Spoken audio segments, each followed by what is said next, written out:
Hey, what it is, what it do, what it be, what's good, my good people. Yes, it is I, Travell C.W. Lynch, Mr. What. I am your self-worth specialist, and you know what it is. You know where you is. Yes, it is that time once again for the I Am the Possible podcast experience, man. Yes, this is the place where possibilities become perspective. Welcome once again into the I Am the Possible universe. Thank you so much for rocking with me today. I'm so excited about today's experience. But before we get into that, as I always do, I want to pause for the cause, and you are that cause. You are the reason I do what I do. Thank you so much for rocking with me this week. You, it's all about you. Your presence is the greatest present that you could ever give me. So thank you so much. So let's get into this week's episode, this week's experience. All right.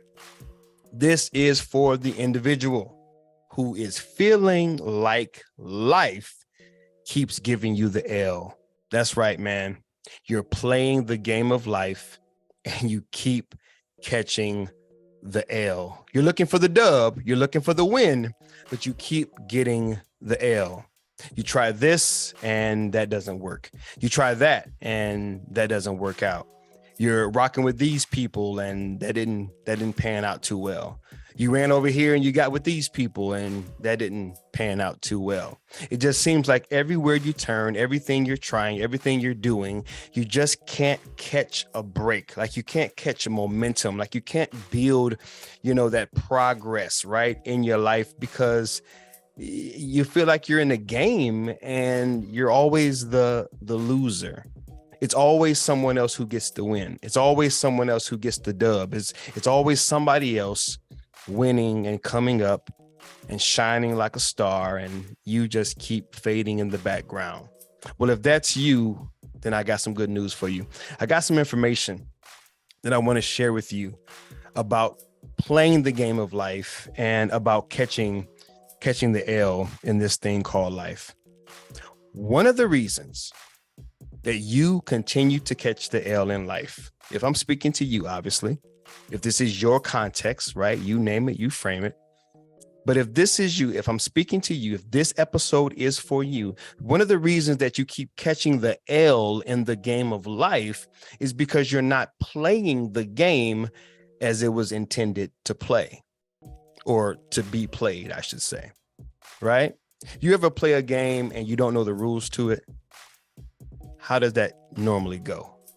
Have you ever been new to a game and you play with some very seasoned participants, right? Like they know how to play and you're new to it and you're in the game and like you can just tell they know what they're doing and you don't, right? That's sort of how you may be feeling in your life. It's like everyone else seems to know what's going on, or it just appears, right? Because that's kind of how it sometimes comes across. It just appears that everyone else is making progress and everyone else got their thing going on, but you just can't catch a break. Well, one of the reasons that is because, and this is something that I've discovered in my own life, is that we're not playing the game of life as it was intended to be played. In other words, you're not playing it according to its purpose. See, everything in life has a purpose, but I'm here to share with you also that life in and of itself has its own purposes. Primarily, the purpose of partnership with its creator. That's right. Life was created. It didn't just appear. It didn't just show up. It didn't just miraculously come together, some cosmic cloud of, cells and molecules and right. Life is way too complex, way too beautiful, way too purposeful. Things fit into place way too well. Life is way too systematic for it to have just been the result of some random cosmic episode. No, life is purposed, and it has many purposes, but primarily it has the purpose of partnership with its creator. Let me ask you a question. If you play the game of Monopoly, right? Monopoly. I don't know who created that game. Maybe you do. But if I play the game Monopoly, who do you think knows how to play that game better than anyone else? It's the person who came up with it. It's not rocket science. It's the person that created the game. No one's going to know the rules better. Now, if you are like me, right, back in the hood, back in the day, I played Monopoly and we came up with hood rules, right? Like we'll put like 500 under free parking and you know, we would come up with all types of rules about buying back property, and it just gets crazy, right? So you just come up with your own rules, but oftentimes it gets chaotic. And sometimes you can play by your rules so long that if you get around people who actually play it according to the game rules, the little white piece of paper that actually came with the game, they actually play by those rules, you can actually get thrown off because you are so used to playing by your rules, by the hood rules, that you forgot all about how the game was actually originally created to be played. Yes, follow me, stay with me. Yes, I'm going somewhere, right? So there's rules to the game, but many times we make up our own rules to fit our best interests. To what, you know what? Let me pause. Not even our best interests. We just make up the rules to fit our desires, right? To fit our wants, our temptations, to satisfy what we want to have happen. That's why hood rules were so fun, because we got to create them, and they were satisfying our selfish hoodish mindsets, right? But they had nothing to do with how the game was actually created to be played. And in many ways, guys, we're playing the game of life and we're coming up with our own rules, and it's not working out anymore. It's not working. Because ultimately, the way that life was intended to be played, the rules to life and how it's really was constructed to be played, at some point, those what we call principles, what we call universal rules, universal principles, they are going to trump your personal principles. And when that happens, we get into this thing called a funk. We get stuck. We become depressed. We get unhappy. We become unsatisfied, discontent, discouraged, disheartened, right? Deflated, right? All of my D's, right? And we just get down. So if that's you, if you're in that place, then guys, I want to read something to you really quickly out of Mark 14. I was going to say Mark 1:4, right? That's crazy, right? Mark 1:4. No, Mark 14. That's what it is. So I'm going to read this real quick scripture out of Mark 14. We're going to pull some information from that. And then I'm going to give you 3 quick steps, man, to start getting the dub, right? To stop taking that L in life. So go with me to the book of Mark 14. And I'm going to read this story real quick here. I'm reading from the easy version of the Bible. If you got the Bible app, it is the easy version of the Bible. Beginning at verse 3. Then Jesus went to Bethany, and he visited Simon at his house. At one time, Simon had a bad disease of skin. Yep. Sorry about that. Lost my place. While Jesus was eating a meal there, a woman came into the house. She brought a small stone jar that contained expensive oil with a very nice smell. They used nard to make it. The woman broke the jar open. She then poured the oil over Jesus's head. Here's the catch. But some people became angry. They said to each other, "This woman should not have wasted the oil. She could have sold it thinking about themselves. They could have she could have sold it, and she could have given the money to the poor.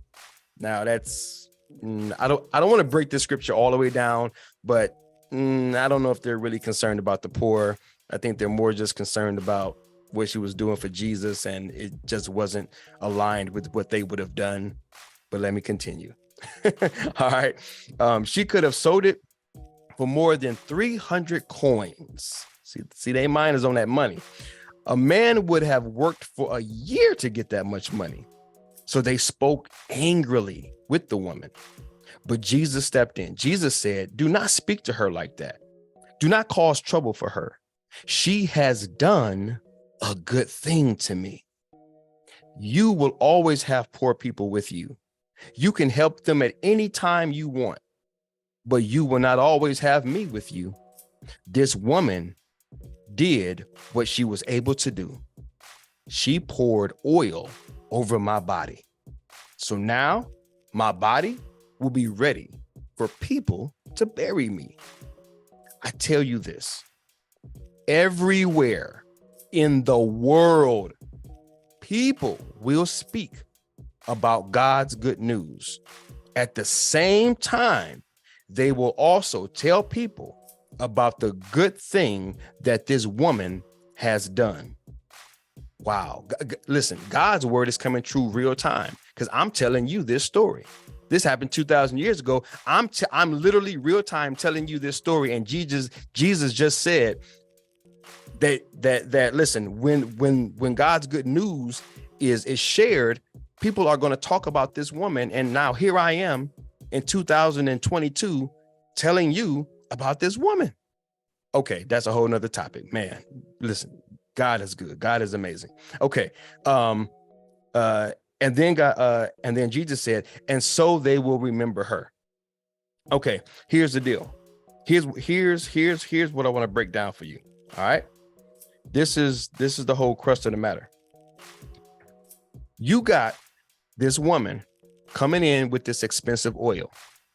She breaks the jar and pours it over Jesus.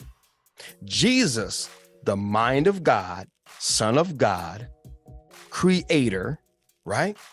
The one who created the game, who knows the game best. He says, yo, what she just did, that was dope. Her name is going to be remembered. What she just did, that was on point. Y'all don't even get it. The poor, they're going to always be with y'all. Y'all can help them anytime y'all want to. But I have a limited time here. And she was able to discern that. And she was able to take something that was so expensive and do something extremely powerful with it. Jesus was like, yo, I'm giving y'all some game here. Y'all on some me stuff and some petty stuff and some 300 coin stuff. And Jesus is like, yo, she's on some legendary stuff. She's on some legacy stuff. She's on some, they're going to remember me for the rest of my life stuff and beyond my life stuff. You feel me? So guys, why am I sharing this? And how does this all tie to what we're talking about? Here's the deal. We are taking the L in life because we are not including God. That's it. Are you really including God in your daily thinking, in your daily reasoning, in your daily strategies for success, in your daily planning for progress, in your daily discernment, right, for destination, right? I'm just lining up all my letters, right? But like on some real talk, like, are you really inquiring of God's partnership? Not just a quick prayer. Lord, cover me this, cover me that, give me this, give me that, do this, do that, help me here, help me there. Not just prayer, but a consciousness around partnership.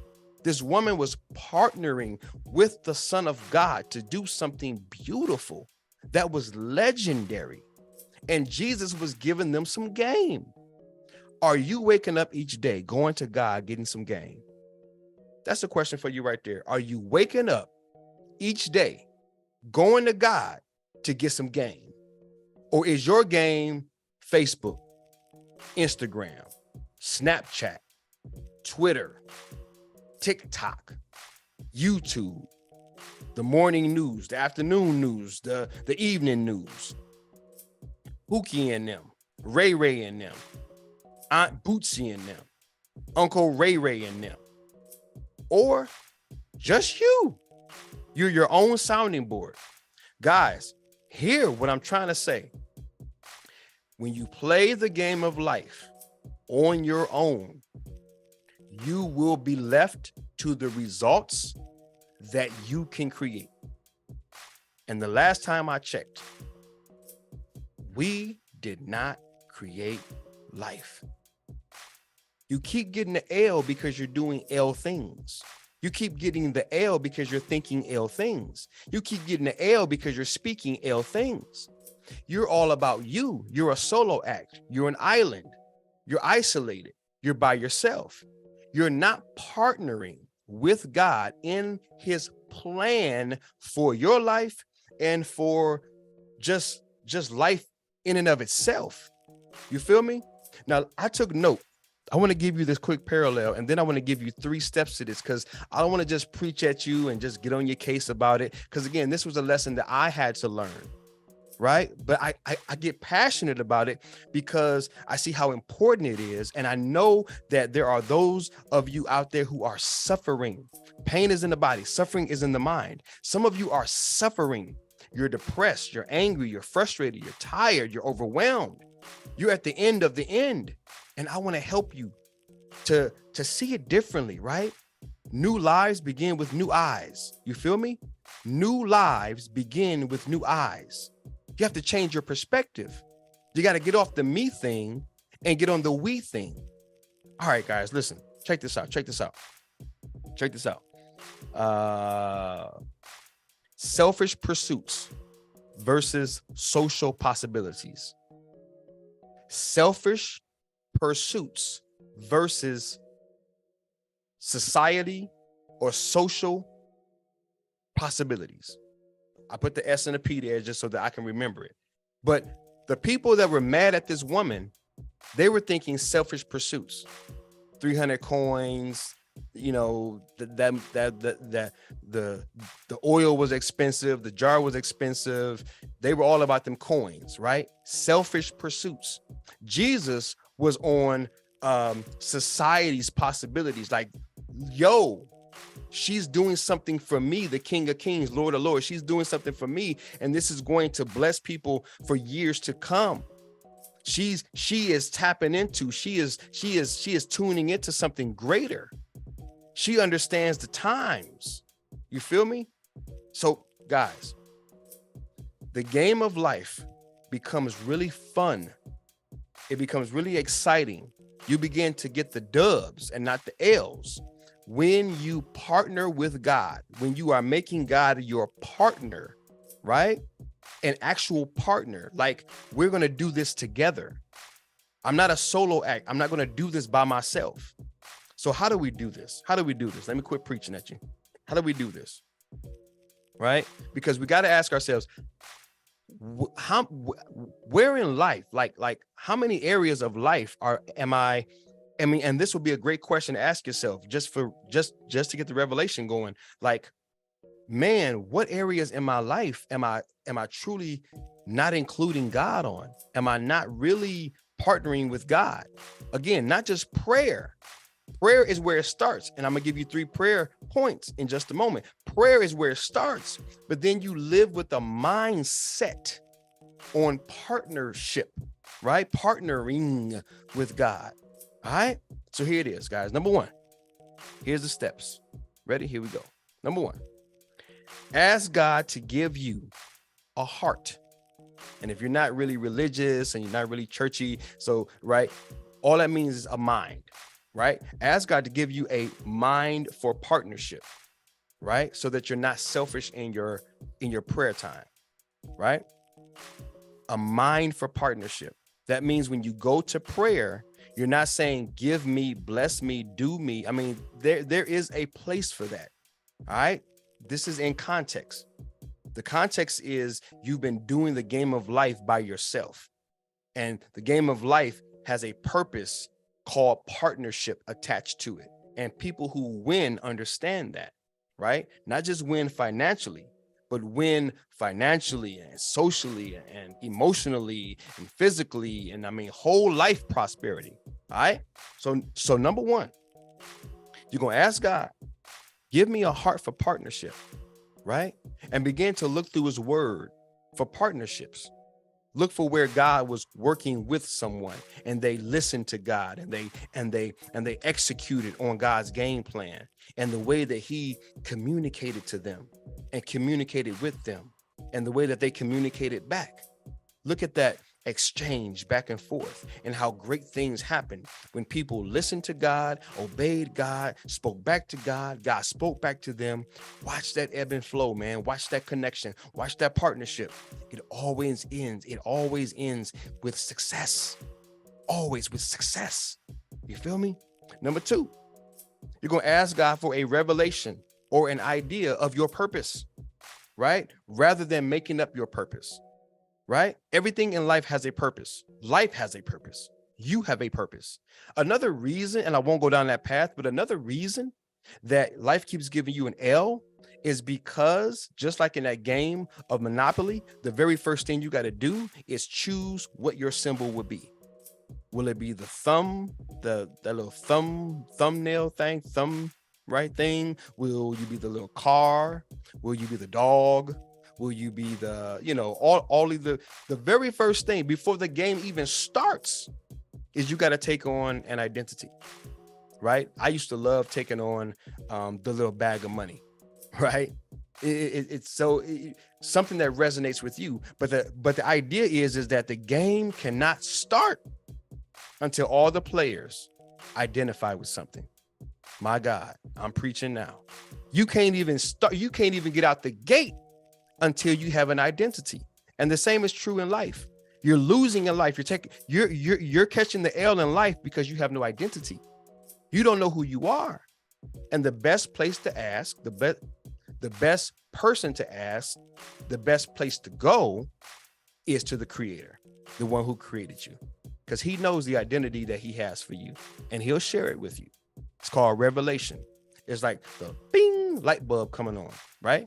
That paradigm shift, revelation, light bulb came on, right? However you want to name it, however you want to frame it, it's all the same, right? One day I don't know, the next day I know, boom, he revealed it to you. It's called a revelation of your purpose. Now, guys, some of these are some very esoteric, very, some people might call them deep. Guys, that's why I offer coaching, okay? I am the possible coaching. I'm in the coaching business. That's why I do that. Okay. Because I understand that in a podcast episode, you won't get everything, right? I can only give you steps. But if you need someone to come alongside, walk with you, mentor, right? Every man needs a mentor, right? Every person needs a mentor. So if some of these things are like, man, I want to go deeper on that. I don't know how to execute on that. What does he mean? What does he... Guys, hit me up. iAMthepossible.com. iAMthepossible.com. Click the link for coaching. Let's connect. Let's hook up. All right. Last one. Ask God to give you some game. He was giving game in that passage. Ask God to give you some game on how to use this new heart and this revelation, right? To do what?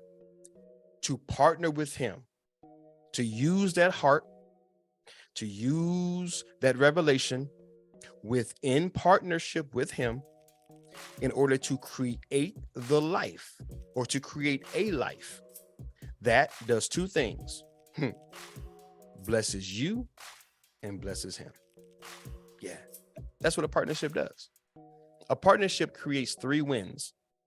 It blesses, well, actually, I only gave you 2 examples, but I'm correcting myself real time. True partnership creates 3 wins. Okay. Cause I was just going to say, a win for you and a win for him, but actually there's a third one. Okay. Which is actually pretty important. Okay. Which goes back earlier, right? Selfish pursuits or social possibilities, right? Here it is. Win, win, win. True partnership with the creator, true partnership with God creates a win for you, because now your life is full of joy, peace, happiness, purpose, right? Satisfaction, contentment, aim, right? You actually have some clarity, some confidence, some direction. So it's a win for you. Then it's a win for God. His kingdom advances. He's glorified in you and through you. He can partner with you because he loves you. He wants you. He totally accepts you, totally appreciates you. You're his joy. You're the apple of his eye. You're his child. You are literally his creation. So he wants to kick it with you. He wants to hang out with you. You feel me? So he's blessed. And then thirdly, the world is blessed. Society is blessed because now you are being the contribution that you were created to be. How awesome is that? You're being you're being the contribution that he envisioned from the beginning. You're contributing to other people's lives in a powerful way, in a positive way. You're contributing to wherever you're working. You're contributing to your family. You're contributing to your community, to your church, to your social clubs. Like wherever you show up, you're a blessing to other people. And now the world is profiting from you. The world is profiting from your presence. That's amazing, man. That's amazing. Win, win, win, baby. And so now there's no more L's. That's 3 wins. There's no more L's in your life. Now, that does not mean, listen to me, because everything is in context. That does not mean that you don't have hard days, dark days, tragedy, chaos, issues, problems, temptations. Like life is still life. The context in which I'm talking about is where you are just catching the L and you're not satisfied within. You have no direction, no peace within. You have no conviction. You have no clarity within. And life is just beating you down and you just have no hope and you just have no real sense of your own personal significance and your own personal contribution and direction in the world, right? So that's what represents that L. But life is still life. Life is still life. If it could happen to Jesus, it's going to happen to us. It's just life is life. Okay. But you got 3 wins right there, man. So again, let me recap. Number 1, ask God for that heart for partnership. Number 2, ask God for a revelation of your purpose. Number 3, ask God to give you some game, man. Help you to put it all together within a partnership with him so that you can win, he can win, and the world can win. I know that made sense. Again, your boy is coaching. All right. So if you need a coach, you need a mentor, you need someone in your life, hit me up. iAMthepossible.com. If you are by any chance a event organizer, event planner, and you would like to invite me to speak, to teach, to share, to coach, to train, I do that. Hit me up. iAMthepossible.com. I want to serve. I want to bless. I want to be a blessing to you and to your organization. I love you guys. I'm praying for you guys. I'm believing in you guys. Until next time, this is Travell C.W. Lynch, Mr. What? This is the I Am the Possible podcast experience, the place where possibilities become perspective. You guys be good, man. I'm out. Peace.